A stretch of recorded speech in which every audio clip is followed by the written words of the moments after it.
আসসালামু আলাইকুম। প্রবাসী 24 চ্যানেলের পক্ষ থেকে আপনাদের সবাইকে জানাচ্ছি স্বাগতম। আজকের ভিডিওটি অত্যন্ত গুরুত্বপূর্ণ হতে যাচ্ছে। বিশেষ করে যারা রোমানিয়াতে জমা দিয়েছেন, রোমানিয়ার ওয়ার্ক পারমিট পেয়েছেন এবং রোমানিয়ার জন্য আবেদন করেছেন এবং রোমানিয়ার জন্য যারা অপেক্ষা করছেন, বিশেষ করে তাদের জন্য আজকের এই ভিডিওটি অত্যন্ত গুরুত্বপূর্ণ হতে যাচ্ছে। কারণ আজকের এই ভিডিওতে আমি আলোচনা করব রোমানিয়ার ভিসার ইস্যু কেমন হবে, রোমানিয়ার ভিসা বন্ধ হয়েছে এই কথাটা কারা বলে, রোমানিয়ার ভিসা বন্ধ হয়ে গেছে এটা কাদের কাছ থেকে আপনি শুনতে পাবেন এবং রোমানিয়ার ভবিষ্যৎ কী হতে পারে, এইসব পুরো বিষয় নিয়ে আজকের ভিডিওটি বানানো হয়েছে। কাছে এবং দূরে, দেশে প্রবাসে যে যেখান থেকে ভিডিও দেখছেন সকলের জন্য দোয়া এবং ভালোবাসা রইল। এবং যারা আপডেটের জন্য ভিডিও দেখছেন অবশ্যই দেখতে থাকুন। রোমানিয়াতে ভিসার ইস্যু কেমন হচ্ছে ইতিমধ্যে আমরা বিভিন্নভাবে দেখেছি। আমাদের অভিজ্ঞতার আলোকে আজকের সেই বিষয়গুলি আপনাদের সাথে শেয়ার করছি। প্রথমত রোমানিয়ার বিষয় আগের চাইতে অনেক চাইতে ভালো হবে, কারণ ইতিমধ্যে আমরা কাতার থেকে ভিসা পেয়েছি, কুয়েত থেকে ভিসা পেয়েছি, মালয়েশিয়া থেকে ভিসা পেয়েছি, মধ্যপ্রাচ্যের বিভিন্ন দেশ থেকে আমরা বাংলাদেশিরা ভিসা পেয়েছি।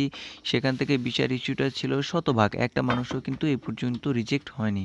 আর আপনারা জানেন যে রোমানিয়ার ভিসার ডিসিশন রোমানিয়া ইমিগ্রেশন থেকে কন্ট্রোল করা হয়, যেহেতু ডিসিশনটা সেখান থেকে নির্ধারিত থাকে এবং সেখান থেকে নির্ধারণ করা হয় ভিসা কে পাবে কে পাবে না, কাকে দেওয়া হবে, কোন ক্যাটাগরিতে ভিসা দেওয়া হবে। যেহেতু ওয়ার্ক পারমিট ক্যাটাগরিতে পৃথিবীর মধ্যপ্রাচ্যের বিভিন্ন দেশ থেকে বাংলাদেশিরা ভিসা পাচ্ছে, ইন্ডিয়াতেও আপনাদের ভিসার ইস্যু বাংলাদেশের তুলনায় আগের চাইতে অনেক বেশি ভালো হবে। তবে হ্যাঁ, ইন্ডিয়াতে যেহেতু আবেদনকারী বেশি, হাতে গোনা কিছু মানুষ রিজেকশন হতে পারে তাদের নিজস্ব ভুলের কারণে বা বিভিন্ন কারণে। অনেক বেশি মানুষের সেখানে ইন্ডিয়ান যে অ্যাম্বাসিটা রয়েছে সেটা শুধুমাত্র ইন্ডিয়ান অ্যাম্বাসি না, সে অ্যাম্বাসিতে শুধু ইন্ডিয়ানরাদের জন্য অ্যাক্সেস না, সেটা নেপাল, বাংলাদেশ, ইন্ডিয়া এই কয়েকটা এবং মালদ্বীপের জন্য, এই 4টা দেশের জন্য অ্যাক্সেস। একটা দেশের একটা এম্বাসি এতগুলো দেশের ভিসা স্টিকারের দায়িত্ব নেয়, সুতরাং এখানে অনেকগুলো মানুষের আবেদন পড়বে। এখানে কিছু জিনিস গরমিল হতে পারে, কিছু রিজেকশন হতে পারে, কিছু ত্রুটি বিচ্যুতি থাকতেই পারে।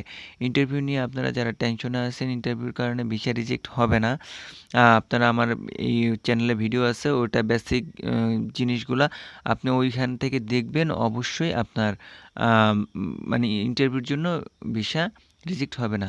বেশি পড়াশোনা থাকতে হবে না, নিজের নাম, বাবার নাম, কর্মসংস্থান, কাজের ধরন, স্যালারি, আপনার কোম্পানির নাম, আপনি যে শহরে যাচ্ছেন সেই শহরটির নাম, এই কয়েকটি টুকিটাকি বিষয় যদি আপনারা সুন্দরভাবে মনে রাখতে পারেন, এই জন্য আপনাকে মাস্টার্স পাস হতে হবে না, উচ্চ মাধ্যমিক পাস হতে হবে না, এ ধরনের কোনো ব্যাখ্যা এখানে নেই।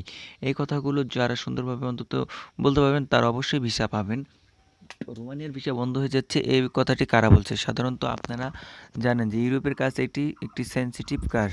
এটি সাধারণত লয়ারদের মাধ্যমে কাজের ধারাবাহিকতা বজায় রাখে এবং কিছু এজেন্সি থাকে, কোম্পানি থাকে, ইমিগ্রেশন থাকে, 4টা-5টা পর্যায়ে গিয়ে একটি কাজ সম্পূর্ণ হয়। সেক্ষেত্রে আপনারা জানেন ইউরোপের কাজ খুবই সেনসিটিভ কাজ এবং সাধারণত কারা বলছে, যাদের কাছে রোমানিয়ার কাজ নাই, যারা রোমানিয়ার ওয়ার্ক পারমিট পায়নি অথবা যারা জমা দিয়েছে ওয়ার্ক পারমিট ক্যান্সেল হয়েছে, যে সমস্ত প্রতিষ্ঠানগুলো মধ্যপ্রাচ্যের কাজ করে, আপনি শুধু তাদের কাছ থেকেই জানতে পারবেন যে রোমানিয়ার কাজ বন্ধ হয়ে গেছে অথবা রোমানিয়া ভিসা এখন দিচ্ছে না।